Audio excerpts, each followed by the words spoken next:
Bonsoir. Bonsoir, donc nous continuons un mardi de plus, mardi 10 septembre, nous continuons notre lecture de l'interprétation des rêves. Aujourd'hui, nous allons voir la deuxième partie de ce chapitre très important qui s'appelle le travail du rêve, où Freud va faire référence aux 4 outils, aux 4 ouvriers, comme il les appelle, les 4 ouvriers qui travaillent, puisque nous avions vu que l'élaboration d'un rêve, le travail, que pour la formation d'un rêve, il s'agit d'un travail. Donc nous avons les 4 ouvriers qui vont participer à cette formation du rêve, et ce sont 4 ouvriers qui sont des instruments que la pensée inconsciente utilise pour ces formations. Donc nous avions vu qu'il y avait la condensation, qu'il y avait le déplacement, la mise en scène et l'élaboration secondaire. Donc nous allons continuer. Nous avions vu la condensation principalement et le déplacement, et nous allons continuer toujours, puisque les 4 en fait fonctionnent toujours en même temps. C'est-à-dire que la condensation et le déplacement vont participer dans tous les rêves. C'est-à-dire que la mise en scène, en fait, dans la mise en scène, nous allons voir le résultat des mécanismes du travail de la condensation et du travail du déplacement.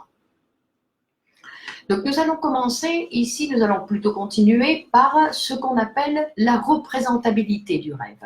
C'est-à-dire que très souvent les rêves, ils apparaissent comme des images. Donc c'est un moyen particulier du mécanisme inconscient de présenter des images qui ensuite vont être traduites par des mots, qui va être donc l'élaboration secondaire, la finale, c'est-à-dire celle où il va y avoir cette traduction de ces images. Donc nous avions vu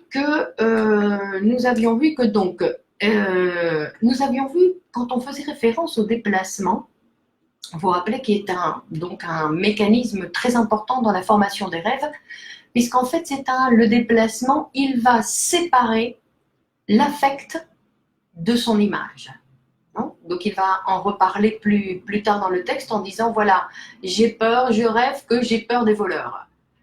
Donc Freud nous dit clairement, il dit la peur est vraie, mais les voleurs sont une représentation qui remplace une autre. C'est-à-dire que la peur, la vraie peur est ailleurs et qu'elle a été collée à une représentation qui ne correspond pas. Donc il dit qu'il va y avoir, et que en fait cette peur, les voleurs vont apparaître parce qu'ils sont en association avec la véritable peur du sujet. C'est-à-dire qu'il y a une chaîne associative qui va justifier, disons, la présence de ces voleurs dans le rêve, par exemple. Mais il y a aussi les déplacements dans des expressions verbales. C'est-à-dire qu'on va transformer un mot pour un autre mot. On va changer les éléments. Et donc il va dire que face à l'interprétation d'un élément d'un rêve, nous avons toujours plusieurs possibilités. On peut prendre l'image qui arrive ou le récit manifeste du rêve, on peut le prendre dans un sens positif ou dans un sens négatif. On peut l'interpréter historiquement, il va dire, c'est-à-dire comme un souvenir. On peut l'interpréter symboliquement, ou on peut directement l'utiliser dans son sens littéral. Donc nous allons voir ici directement les transformations d'idées en images qui ont donc un effet dans les rêves, et on va essayer de les étudier. Non, il va nous donner quelques exemples. Par exemple, le premier exemple, il dit l'idée c'est je pense que je dois affiner le style qui est un peu dur de certains paragraphes d'un article que j'ai écrit. L'image qui apparaît dans le rêve, c'est donc un symbole, et il dit je vois que je suis en train de limer un morceau de bois. D'accord? Donc de l'image qui apparaît à l'idée qui a fabriqué, on va dire, ce symbole. Ensuite, il y a, ou alors par exemple, on va dire, on va partir du symbole. Le symbole, c'est j'ai écrit un paragraphe où il manque les dernières lignes. Je dois terminer le texte. Et en fait, donc l'exemple, c'est je perds le fil de mes pensées dans un processus mental déterminé. J'essaye, je fais l'effort d'essayer de le trouver, mais je dois reconnaître que la fin m'a échappé complètement. Donc, on voit comment l'idée se transforme en une image. Donc, il va nous parler de l'importance des rêves, des symboles dans les rêves. Qu'on ne peut pas faire abstraction, il va nous dire directement qu'on ne peut pas faire abstraction des symboles pour pouvoir interpréter les rêves. Il va nous dire aussi que ces symboles, on ne peut pas les prendre tels quels, c'est-à-dire qu'il va nous faire une liste, il va nous expliquer, il va nous donner de nombreuses listes, une sorte de clé des rêves. Il dit, mais en aucun cas, on peut le prendre au pied de la lettre, sinon que c'est toujours quelque chose ou qu'on va utiliser parce que le patient n'associe pas, d'accord? C'est-à-dire qu'il raconte son rêve et silence. Donc, dans ces cas-là, on va pouvoir utiliser les symptômes, les symboles pour essayer d'expliquer, d'interpréter le rêve. Mais sinon, on va toujours s'occuper de l'association du patient. C'est-à-dire qu'on va devoir utiliser les symboles et écouter l'association du patient. Donc, par exemple, il va parler des colonnes et des piliers. Non, les colonnes et les piliers dans les rêves peuvent représenter les jambes. Dit les portes font référence aux ouvertures du corps, tout comme les trous. Il va parler des tuyauteries. Il dit que les tuyauteries font référence à l'appareil vésical, non, de la vésicule. Mais il va dire aussi que et il va nous dire que il y a, parce que vous devez savoir, vous devez vous rappeler, disons que tous ces symboles sont des déguisements. C'est pour que le sujet ne sache rien de ce que réellement il se passe. C'est-à-dire qu'il ne comprenne pas. Non, c'est un déguisement. C'est le résultat de la censure. Donc il dit que très souvent, ils vont utiliser des informations dans le rêve qui sont quotidiens et insignifiants pour bien déguiser. Et lui, par exemple, un élément qui est utilisé, c'est la vie végétale ou les tâches culinaires. Et bien qu'on va voir que ça, c'est utilisé dans les rêves. Et qu'est-ce que ça cache? Ça cache les intimités particulières de la vie sexuelle du sujet. Et il dit que, par exemple, dans les symptômes de l'hystérie, ce serait impossible d'interpréter si nous oublions l'importance du symbolisme sexuel qu'il y a derrière, on va dire, cette façade de l'hystérie, du symptôme hystérique. Et par exemple, le petit garçon névrosé qui ne peut pas voir le sang, qui ne peut pas voir la viande crue, ou qui vomit à la vue des œufs ou des nouilles, il dit.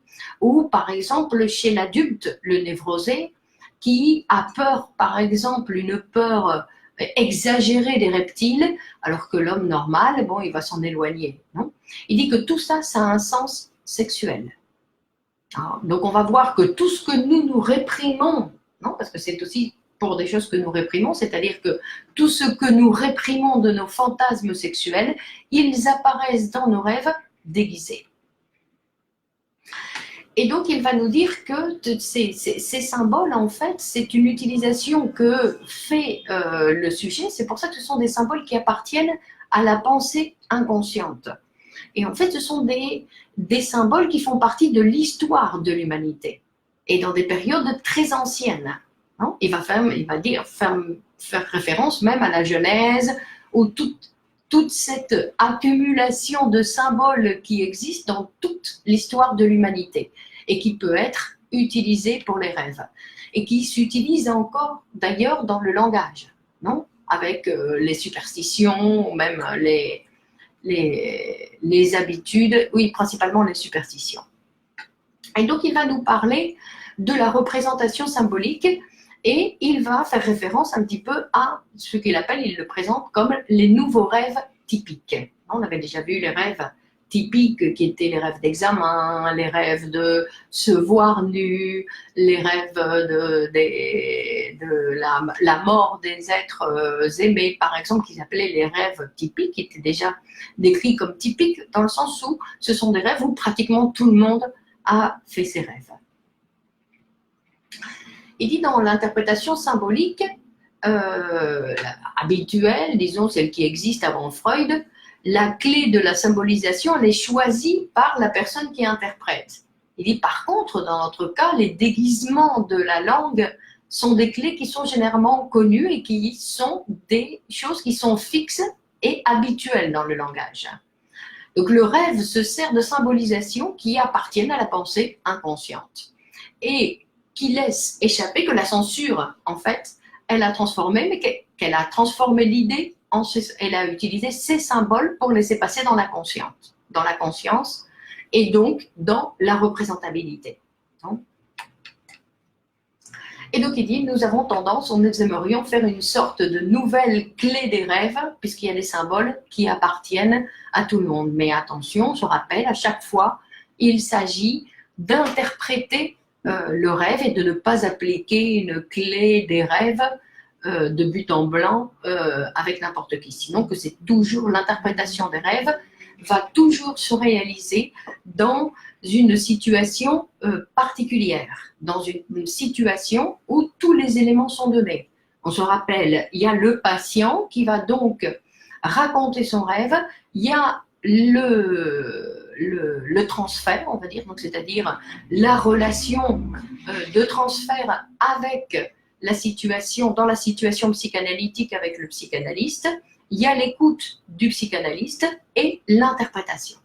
D'accord ? C'est-à-dire que c'est dans ce contexte-là qu'on va pouvoir interpréter un rêve. Ailleurs, c'est autre chose. On va dire que l'interprétation psychanalytique, c'est exclusivement dans cette situation.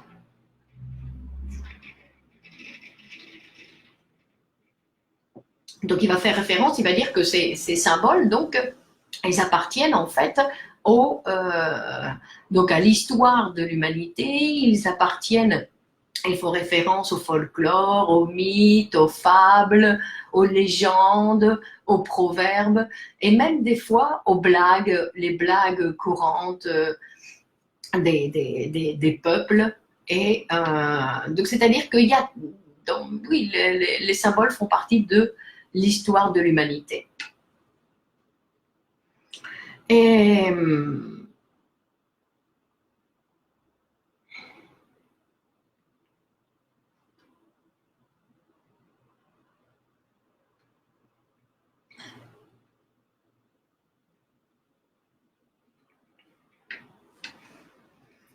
donc, par exemple,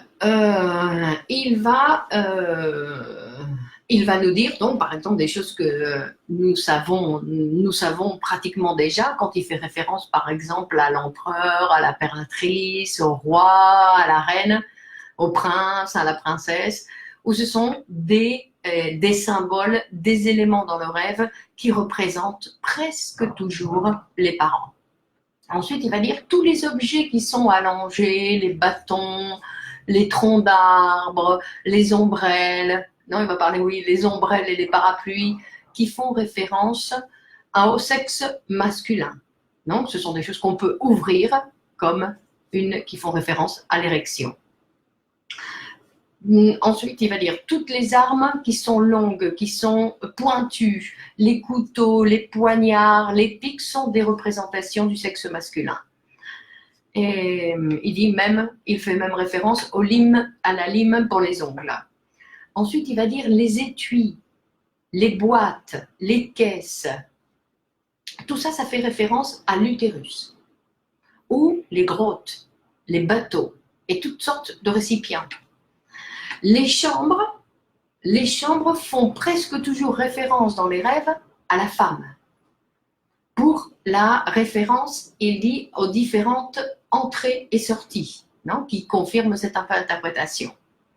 Ensuite, il va dire, par exemple, le rêve de fuir à travers toute une série de chambres représente le sujet dans un bordel ou dans un harem. Et par contre, comme antithèse aussi, ça fait référence à la représentation du mariage. Et quand le sujet fait rêve de deux chambres qui avant n'en étaient qu'une, et que c'est divise en deux, qui sont avec une qui est connue, non, où il y a une scène qui est intéressante dans le rêve, ça fait référence à l'investigation sexuelle infantile. Ensuite, il continue, parce qu'il va faire tout un détail, il va tout détailler, les marches, les échelles, les escaliers, monter, descendre, sont des représentations symboliques de l'acte sexuel. Les murs, oui, bonsoir Sylvie, les murs, donc il dit les murs qui sont lisses, non? Les murs qui sont lisses font référence dans le rêve par lesquels nous grimpons. Voilà, ce sont des murs lisses sur lesquels nous grimpons, ou sur les façades des maisons où nous allons être pendus sur la façade et qui provoquent même des fois une certaine sensation d'angoisse. Ça correspond, il dit, ça fait référence à un souvenir de la très tendre enfance où nous cherchions à monter, à grimper sur les adultes, sur les jambes des adultes. Non? Et il dit que donc en général, les murs qui sont lisses sont des hommes. Et ensuite, il va faire référence aux tables. Il dit que les tables, non, la table est mise pour manger, ça fait référence aux femmes. Et il dit que le bois fait référence et représente la matière féminine. La table comme le lit fait référence au mariage.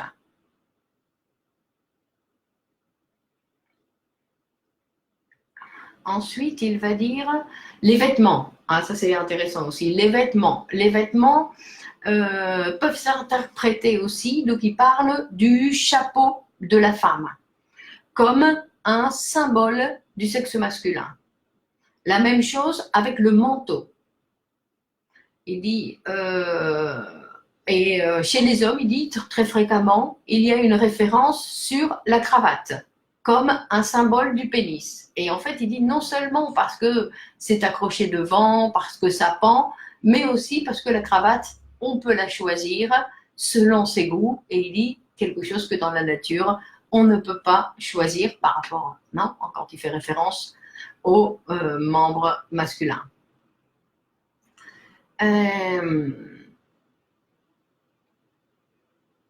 Et tout ce qu'il dit, toutes les machines qui sont complexes, les appareils qui apparaissent dans le rêve font aussi référence aux génitaux masculins.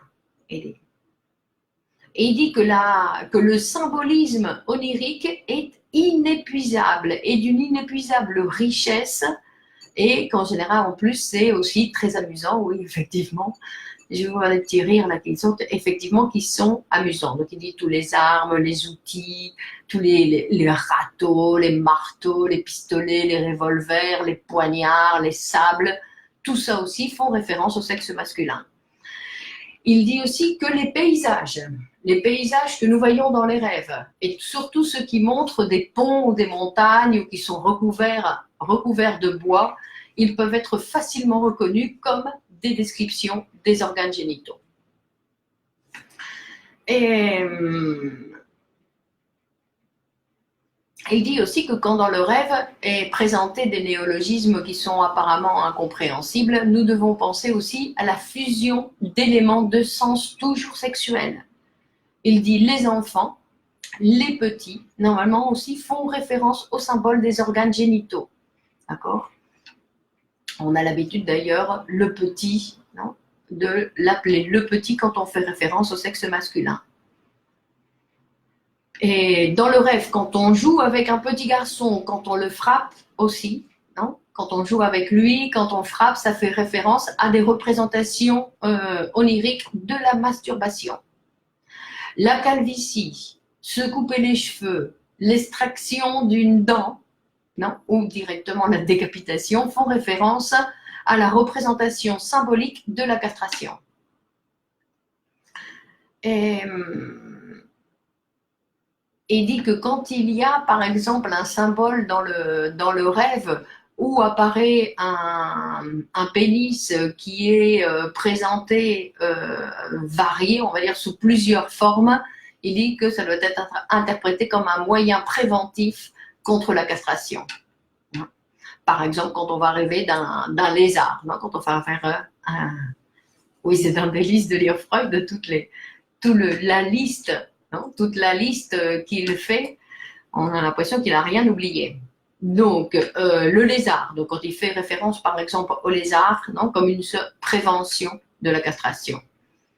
Il y a plusieurs animaux qui sont employés dans la mythologie, dans le folklore, comme des symboles des génitaux, et donc qui ont aussi un rôle dans le rêve. Par exemple, le poisson, comment ça s'appelle, l'escargot, le chat, le rat, non? Et il dit ça aussi, et surtout le serpent, donc qui est un des symboles les plus importants du membre viril. Les animaux, les petits animaux qui sont des parasites, non, les parasites représentent les enfants, les bébés. Non. Par exemple, quand il y a un frère qui va arriver et qui vient représenter et que la perte de l'hégémonie de l'aîné, non? Ou quand on va voir que tout d'un coup la scène est envahie par des insectes, ça représente aussi, c'est le symbole de la grossesse. Ensuite, il va donner une autre idée aussi qui est intéressante. Il dit, quand on va parler de la droite et de la gauche, elles doivent être interprétées dans un sens éthique. Donc, on va dire le chemin de la droite, ça fait référence au chemin qui est droit. C'est-à-dire, et le chemin de la gauche, le chemin du délit. C'est-à-dire que le chemin du délit, ça va être représenté toujours avec des références sexuelles, c'est-à-dire ça peut représenter, parce que ça dépend de la morale individuelle du rêveur, dit Freud, mais ça peut représenter l'homosexualité, l'inceste et la perversion. Alors que la droite, ça peut représenter le mariage et le commerce sexuel avec une femme. Ensuite, il dit que les sœurs font référence, sont le symbole des saints. Non. Ensuite, il dit une chose qui est intéressante, il dit ne pas réussir à atteindre une voiture, qu'une voiture qui part sans nous, peut être interprétée comme la représentation du sentiment que le sujet expérimente face à la différence d'âge avec la personne qu'il désire.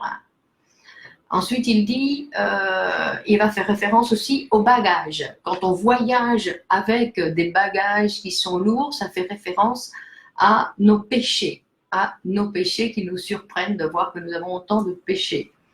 C'est aussi une image qui peut représenter les symboles des organes génitaux propres, non, de chaque personne. Ensuite, il dit que le numéro 3 aussi est un symbole des génitaux masculins.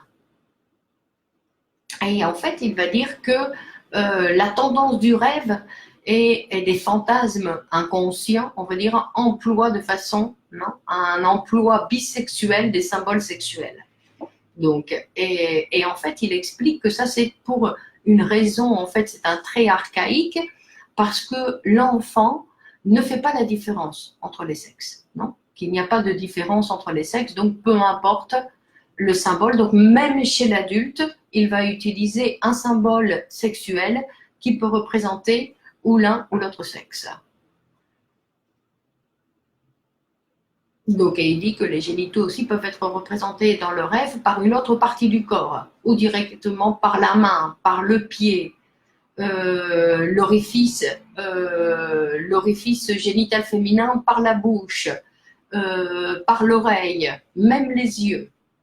Et il dit que les sécrétions du corps humain aussi, non, il dit que le sperme, par exemple, peut être remplacé par l'urine, par les larmes, par le nez qui coule. Et donc, il s'agit d'une substitution de la sécrétion, qui, vraiment, la sécrétion importante, c'est le sperme. Non.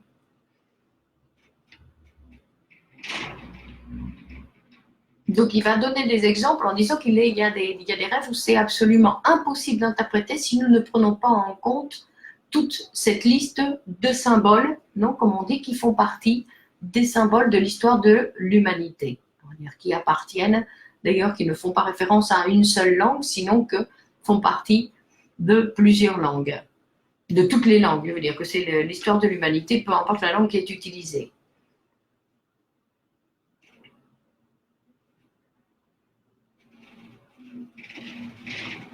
Donc, il va nous raconter un rêve, par exemple. Il va nous raconter un rêve d'une de ses patientes qui souffre d'agoraphobie. D'accord? C'est-à-dire qu'elle dit qu'elle a peur de sortir de chez elle parce qu'elle craint la séduction.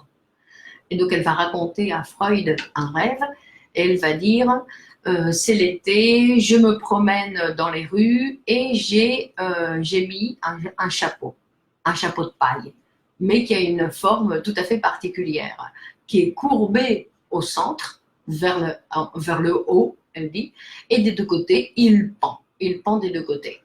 Et à ce moment-là, quand elle raconte son rêve, la patiente s'arrête. Et elle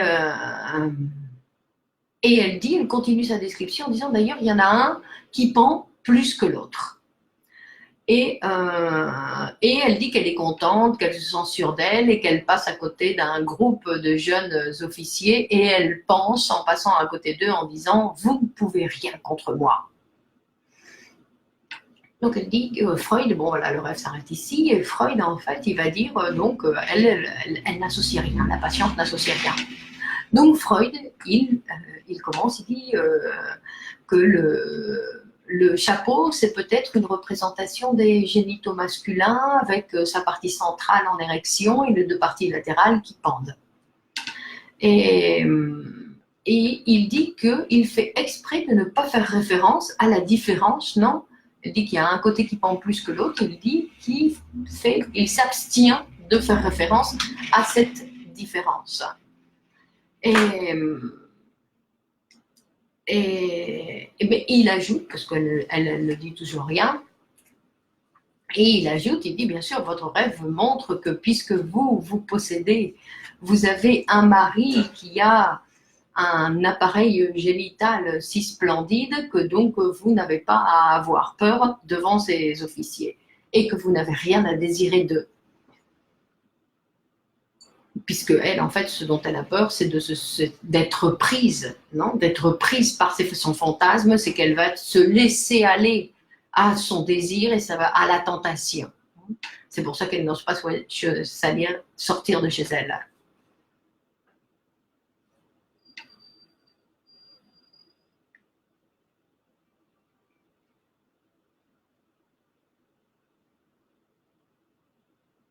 Et donc, il dit qu'après cette référence donc, aux officiers que lui montre Freud, la patiente retire sa description du chapeau et elle prétend qu'elle n'a jamais dit qu'il y avait un côté qui pendait de façon inégale.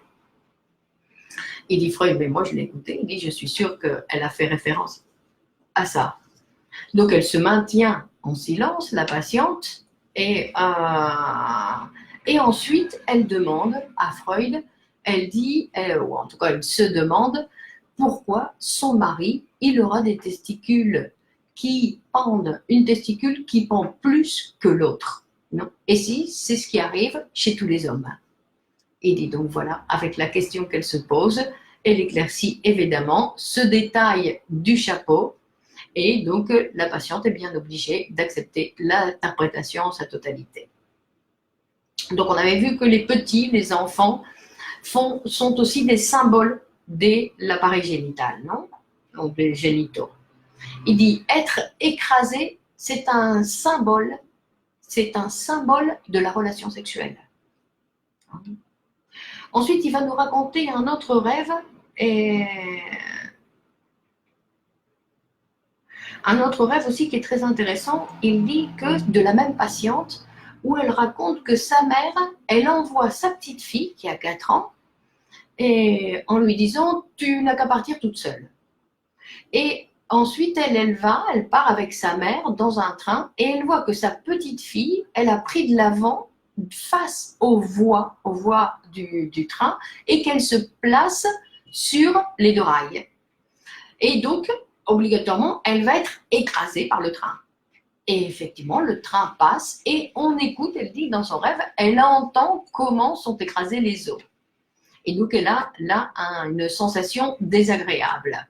Donc, on voit qu'il ne s'agit pas de sa fille, parce que sinon, ce serait une sensation un petit peu différente. Donc, elle dit qu'elle a une sensation désagréable quand le train passe sur sa fille, et ensuite, elle regarde derrière par la fenêtre pour voir les morceaux, et elle reproche à sa mère d'avoir laissé sa fille partir toute seule. D'accord? Ça, c'est le rêve. Et donc, il va dire... donc la patiente, là, par contre, elle va commencer à associer. Elle dit, la patiente, elle pense que premièrement, que le voyage en train, il doit être interprété, donc elle va donner les bases pour que Freud puisse travailler. Elle doit être interprétée comme un souvenir qui fait allusion à son départ d'un hôpital, parce qu'elle avait été dans un hôpital qui traite les maladies mentales. Et donc, à la sortie, donc elle est tombée amoureuse du directeur de l'hôpital. Et quand sa mère est venue la chercher pour la ramener à la maison, le directeur de l'hôpital les a accompagnés jusqu'au train. Et au départ, il lui a offert, donc, elle se rappelle qu'il lui a offert un bouquet de fleurs. Et elle a senti, c'est pour elle, c'était très agréable que sa mère soit témoin de cette scène. Parce qu'en fait, sa mère, elle a toujours fait obstacle à ses aspirations amoureuses. Et c'est un rôle donc elle a eu même quand elle était adolescente. L'association suivante, elle fait référence à la phrase qui ensuite je regarde derrière pour observer si je vois les morceaux. Et donc on peut imaginer donc je vois les morceaux de cette petite fille qui était écrasée par le train. Et en fait, il dit que non, l'association s'en va d'un côté complètement différent et que la patiente, elle se rappelle avoir vu son père nu de dos dans la salle de bain. Et elle se souvenir fait référence à la différence sexuelle. C'est-à-dire qu'à ce moment-là, la petite fille, dans son souvenir, elle avait vu que le sexe masculin était visible même de dos, alors que le sexe féminin, non. Donc, on voit ici comment le petit, non? Et même elle va dire, quand on parle de les petits, elle dit, ça fait référence aux génitaux, et la petite, sa fille, donc qui a 4 ans, c'est son propre sexe. Et elle reproche donc à sa mère de toujours lui avoir exigé de vivre comme si elle n'avait pas de sexe, non? Et donc, on voit ce reproche qu'elle pense, mais qu'elle exprime dans le rêve, où sa mère, elle envoie, non, partir sa petite fille toute seule, elle a qu'à y aller seule. Donc, c'est un reproche, non? Puisque dans son idée, en fait, partir toute seule dans la rue, ça signifie ne pas avoir de mari ni aucune relation sexuelle. Elle dit qu'en fait, c'est une abstinence à laquelle elle se résiste. Et donc, ensuite, elle dit, et Freud va venir nous dire, donc après ce rêve, Freud va nous dire qu'il y a des gens qui vont venir s'opposer à toute cette liste de symboles qu'il présente, parce qu'il y a beaucoup de gens qui disent, mais pourquoi ça fait toujours référence donc à la sexualité? Donc, il y a beaucoup de gens qui vont venir s'opposer, disons, à ce symbolisme que Freud présente, et en fait, il va nous expliquer. Donc, il s'oppose en disant, non, mais ça, ce sera les symboles qu'utilisent les névrosés. Dans la vie d'un homme normal, ces symboles-là ne fonctionnent pas. Mais en fait, Freud, il va dire que non, que l'investigation psychanalytique nous montre que c'est les mécanismes qui fonctionnent, les éléments qui sont utilisés sont les mêmes chez tout le monde. Pas chez tout le monde, puisque chacun va se servir d'éléments différents. Mais que ce qui va différencier le sujet névrosé du sujet normal, disons, c'est simplement, il va dire, la situation de la quantité entre la vie anémique normale et la névrosée. Et l'analyse des rêves, en fait, il agit de la même façon avec les complexes réprimés. La seule différence, il dit que la seule différence qu'il peut y avoir entre le rêve des personnes qui ne sont pas névrosées, si elles existent, il contient fréquemment un symbolisme beaucoup plus simple, beaucoup plus transparent. Donc, c'est-à-dire comme s'il n'y avait pas une censure, un déguisement qui était aussi fort. Non ? Alors que la caractéristique chez les personnes névrosées dit qu'en général, c'est beaucoup plus tourmenté, obscur et difficile à interpréter à cause, donc justement, de l'action non sévère de la censure et qui a donc déformé beaucoup plus le rêve. Ensuite, il va faire référence aux rêves absurdes. Donc, il va nous parler des rêves absurdes et il va dire que donc ce qui apparaît comme complètement absurde, complètement incompréhensible dans la conscience, donc c'est la même chose. Ce n'est qu'une apparence. Et au plus le rêve est absurde, donc au plus il a été déguisé, déformé, au plus la censure a travaillé. Ensuite, il va faire référence donc une autre fois, donc comme j'ai commencé, donc quand il va parler des affects, donc des sensations dans les rêves, des sentiments. Et donc, il donnait l'exemple en disant quand nous rêvons des voleurs, nous avons peur. Les voleurs sont imaginaires, mais la peur est réelle. D'accord ? Donc ça, c'est dans tous les rêves. Et il dit que si nous avons des difficultés à accepter ça, c'est parce que nous avons des difficultés à accepter qu'il existe ce déplacement, que la représentation des voleurs n'est pas correcte, que la peur est réelle, mais qu'à la place des voleurs, il devrait y avoir une autre représentation, mais qui n'est pas tolérée. C'est pour ça qu'on a du mal à accepter ça, parce que sinon on devrait accepter qu'il y a une autre représentation qui réellement est la représentation qui nous fait peur. Donc comme de celle-là, on ne veut rien savoir, du coup directement, on ne veut rien savoir du déplacement, de ce système, de ce mécanisme du rêve qui vient tromper, on va dire, la conscience.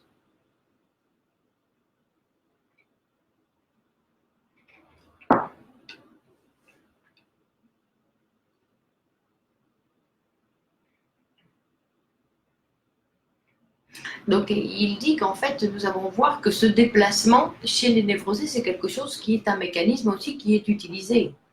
Il dit l'hystérique, qui est surprise d'expérimenter une peur incroyable devant des objets qui sont totalement inoffensifs, l'obsessif qui ne peut pas s'expliquer pourquoi il transforme, non, ou il a des sources, on va dire, de reproches énormes sur des actes qui sont complètement insignifiants.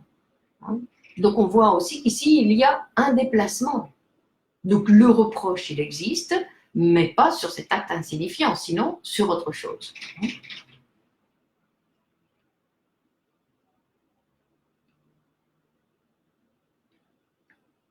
Ensuite, donc, nous allons arriver à ce qu'on appelle l'élaboration secondaire, qui est enfin le quatrième instrument des facteurs qui participent à la formation des rêves.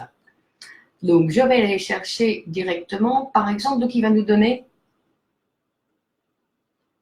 Bon, alors, il dit que ça, c'est en fait le mécanisme qui va donner, c'est le dernier travail, qui est un travail, en fait, qui est pratiquement de la conscience, et qui va venir nous parler, par exemple, il nous donne un exemple.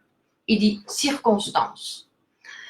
Le matin, je me réveille et je me trouve dans un état, je me trouve endormie. Et je pense sur un rêve que je viens de faire dans la nuit et je sens que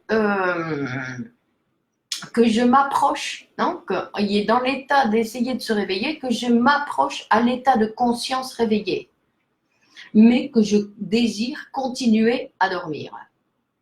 D'accord ? Ça, c'est la situation du rêveur. Et en fait, donc, la scène qu'il a, c'est je mets un pied dans un petit ruisseau pour le traverser, mais je le retire tout de suite et je pense que je vais renoncer à mon intention. D'accord ? C'est-à-dire que je vais continuer à dormir. Ensuite, il donne un autre exemple, il dit circonstance. Je veux demeurer encore dans le lit, mais sans m'endormir.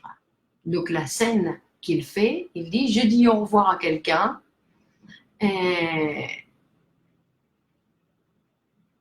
Pélo, je prends rendez-vous pour le revoir très bientôt. D'accord? Donc ce sont des images qui vont montrer, qui traduisent en fait l'idée de ce rêveur qui ne veut pas se réveiller. Non? Et l'image donc qui apparaît pour maintenir, pour continuer à dormir.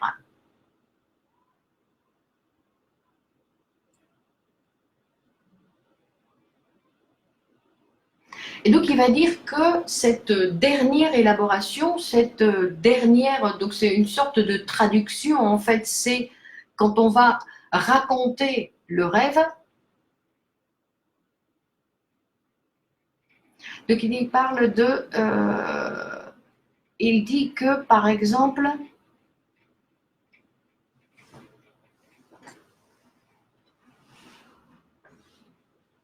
que les fragments de la fin d'un contenu manifeste de nombreux rêves, ce sont des fragments qui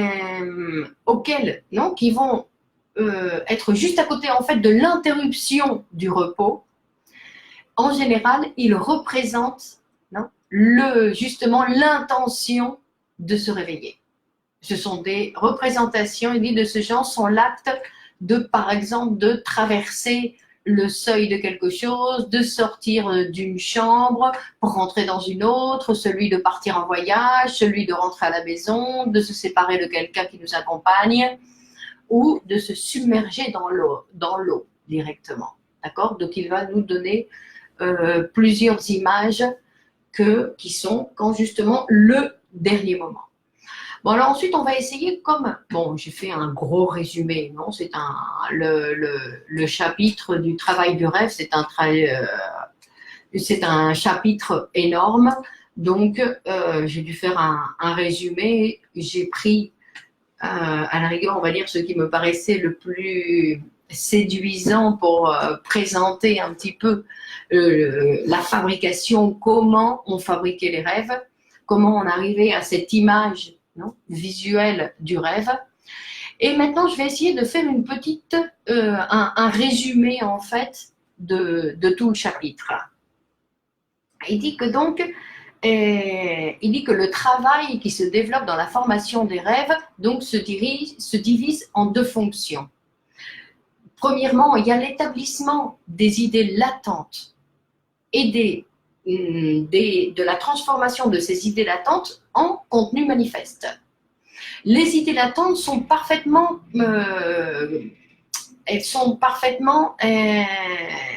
correctes dans leur formation et elles sont intervenues, et pour fabriquer ces idées latentes, toutes nos facultés psychiques y sont intervenues.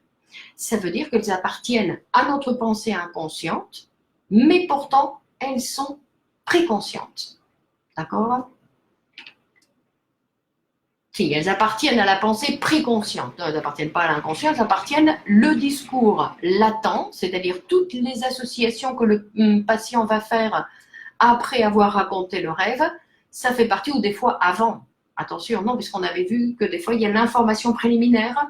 Non, ce sont les éléments de la veille, en fait, que le rêveur a utilisé pour fabriquer son rêve. Donc, et ce sont tous de la pensée préconsciente. Quand on dit la pensée préconsciente, on fait référence à ce discours où on peut réussir à se rappeler. On peut dire « Ah oui, c'est vrai ». On peut donc le raconter, puisque ce sont des idées qu'on va raconter. Donc, on s'en rappelle. Ça ne fait pas partie de ces... par exemple, l'image, donc, il montre quand on a le mur lisse et qu'on rêve qu'on va grimper sur ce mur lisse et qui fait référence donc à ce souvenir infantile où on était tout petit, où on essayait de monter sur les jambes des adultes. Il dit ça, c'est un souvenir en fait qu'on a oublié, qui est inconscient, mais qu'on connaît par l'interprétation, par l'image, qui vient par l'interprétation. Donc il va dire, il dit que la formation des rêves se divise en deux fonctions. Donc d'un côté, nous avons les idées latentes qui vont se transformer en contenu manifeste, Et de l'autre côté, nous avons la deuxième fonction de l'activité mentale qui transforme les idées inconscientes en contenu latent, c'est-à-dire comme le premier travail, qui est une particularité de la vie onirique et même une caractéristique de cette vie onirique. Non ? Et donc, on va voir qu'il dit que cette élaboration onirique, donc ce travail du rêve, n'a rien à voir avec le modèle de pensée réveillé, le modèle de pensée conscient. D'accord ? C'est-à-dire que nous allons, c'est pour ça que ce n'est pas une pensée à partir de la conscience. On pourrait penser que c'est une façon de penser négligente, incorrecte, qui oublie, qui est incomplète, en comparaison avec notre manière de penser réveillée à partir de notre pensée consciente. Mais il dit, mais non, mais l'inconscient, s'il oublie, comme on a vu dans les autres exemples, s'il oublie des parties du rêve, c'est parce que derrière ça se cache un autre type d'oubli. Non ? Rappelons-nous que la pensée inconsciente ne pense pas, ne calcule pas, ne juge pas, qu'elle se limite à transformer. C'est-à-dire que le travail du rêve, la seule chose qu'il veut, c'est transformer, non, cette idée de base. En fait, on avait dit que le cœur qui faisait fonctionner cette machine, c'était le désir sexuel infantile réprimé, qui est le moteur de la machine. Et à partir de là, il y a ces idées, ce moteur qui vont se déplacer dans les idées latentes et des idées latentes dans le contenu manifeste, pour après avoir la matière première qui permettra l'interprétation. D'accord ?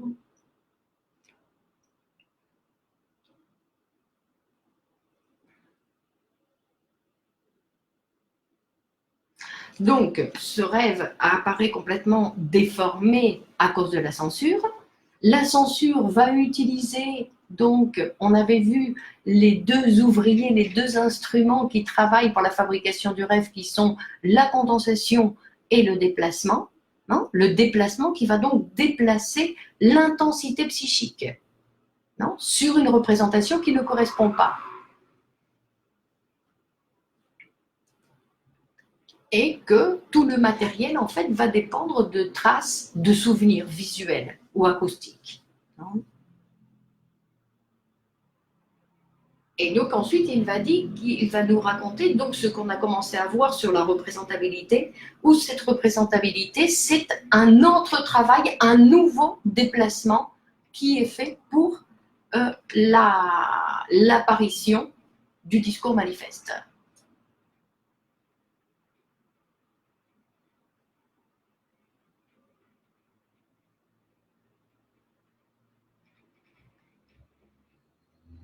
Donc en fait, il va dire que les relations logiques du matériel des idées latentes sont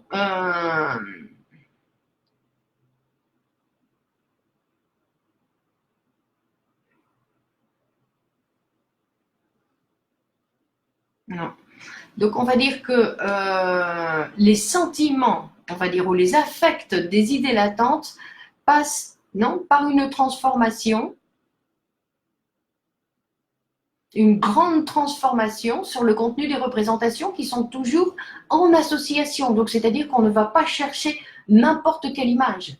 Freud, après, dans les rêves, il va nous montrer comment cette idée est associée à celle-là, cette idée est associée à celle-là, non ? Ou par les mots, donc il nous avait dit, ou par les mots, ou par les images.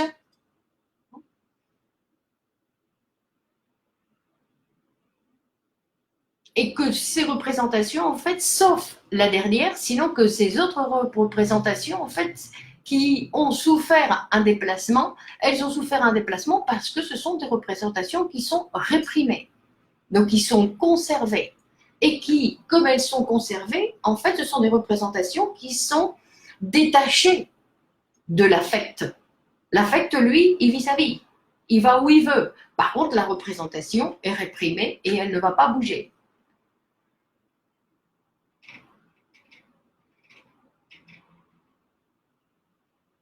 Donc voilà, plus ou moins, c'est une lecture, on va dire, une lecture du chapitre du travail du rêve, d'accord?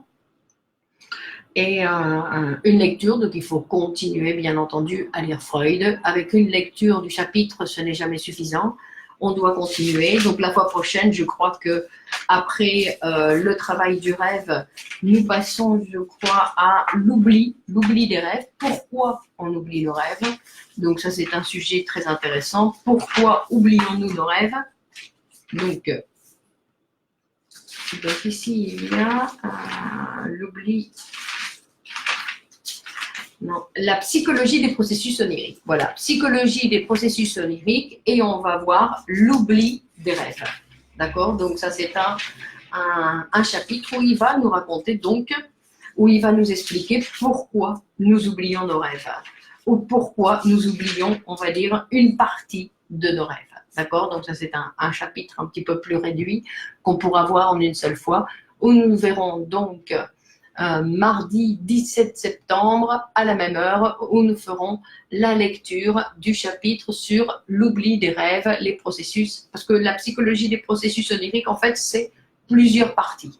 Donc nous allons commencer par l'oubli des rêves, puisque nous suivons le texte de Freud. Et là, parce que je pensais la fois dernière, non, il y a beaucoup de textes qui font référence à des lectures, des gens comme moi qui disent voilà, j'ai lu Freud et je vous fais part de ma lecture du travail que j'ai fait sur le texte de Freud. Mais le plus important, c'est lire Freud.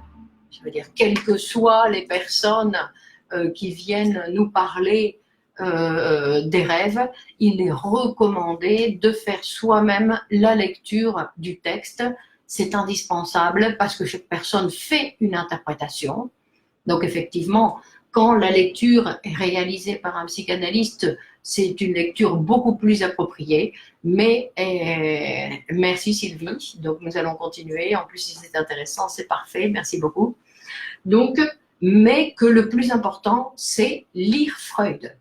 D'ailleurs, l'idée, ce serait de lire Freud, lire le chapitre de l'oubli des rêves pour venir poser des questions, pour venir dire qu'on a lu autre chose que ce que moi j'ai lu. D'accord? Parce que ça, ce serait vraiment ce qui pourrait être intéressant de montrer comment chacun fait une lecture de la même façon que chaque personne va associer ses rêves, va construire ses rêves d'une façon tout à fait particulière.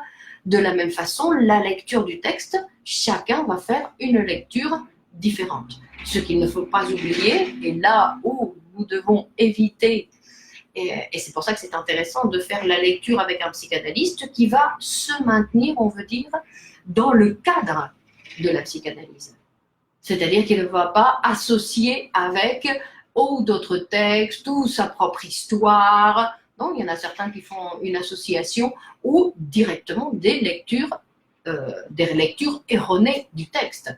J'ai vu beaucoup de lectures à droite à gauche où il faisait référence aux idées latentes, comme quoi les idées latentes étaient inconscientes. Non, les idées latentes sont préconscientes. Là, à la fin du texte, Freud le reprend, le ressouligne.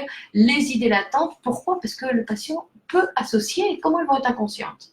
Inconscient, ça veut dire que je ne saurais rien de cet inconscient. L'inconscient, nous ne pouvons savoir de l'inconscient que par ses effets. C'est pour ça que les rêves sont aussi intéressants, parce que c'est un produit de l'inconscient. La seule chose que je peux savoir de l'inconscient, c'est à partir des produits qu'il fabrique. Et qu'est-ce qu'il fabrique comme produit, l'inconscient? Donc les rêves, ce qu'on est en train d'étudier avec l'interprétation des rêves, les symptômes, les actes manqués, les lapsus, même les blagues, d'accord, les mots d'esprit, comme ça a été traduit. Donc c'est-à-dire que ce sont des productions, et Freud va nous montrer pourquoi le mot d'esprit est dans un autre texte qui s'appelle d'ailleurs le mot d'esprit, où il explique pourquoi il considère que le mot d'esprit, en fait, c'est un produit de l'inconscient aussi. D'accord? Pourquoi on rigole avec cette blague et pourquoi on ne rigole pas?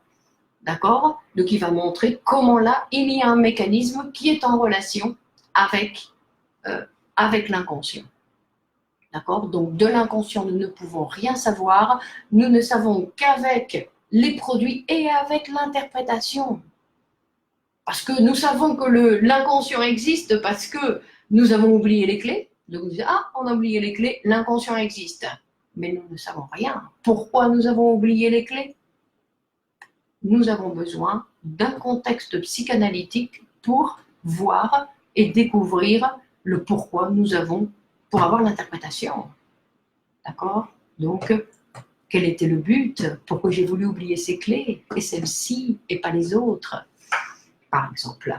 Donc, nous continuons la fois prochaine avec l'oubli des rêves. Donc, bonne semaine, bonne lecture et à la fois prochaine. Donc, merci bien de m'avoir accompagné dans cette lecture. Donc, à très bientôt. Ah, j'ai vu, attendez, pardon, il y a d'autres commentaires que je n'ai pas vus.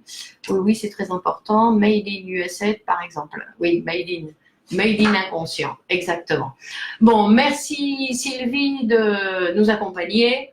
Donc, à la prochaine fois, nous continuons mardi prochain à la même heure avec l'oubli des rêves. Au revoir.